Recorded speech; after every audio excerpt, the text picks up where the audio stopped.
Morning guys, Jim and Donnelly Ford here in Mount Vernon. Want to show you this sweet two-door Bronco that we have near and dear to my heart. It is a manual. It's only the second manual I believe we've had other than the one I had for a minute. One thing I noticed on my Bronco is that the windshield's pretty flat, so it did catch a lot of bugs. This one already has the bug shield up front. Cool color called Cactus Gray. It is a Big Bend, so really it's base model as far as cloth and that sort of thing. Backup camera. Like I said, it is a manual. It's technically a 7-speed. It does have a crawl gear that goes, I believe, up to 5 miles an hour, but you don't have to keep pushing the clutch in. It does its own thing. Of course, it does have a back seat. It's a hard top, so you can take it apart piece by piece. It does have a nice soft bag to put your tops in, so you're not scratching them up.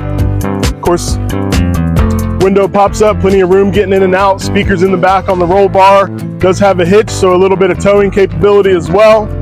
Guys, really cool little Bronco here. If you're looking for something, take the tops off, go for a cruise, drive a manual.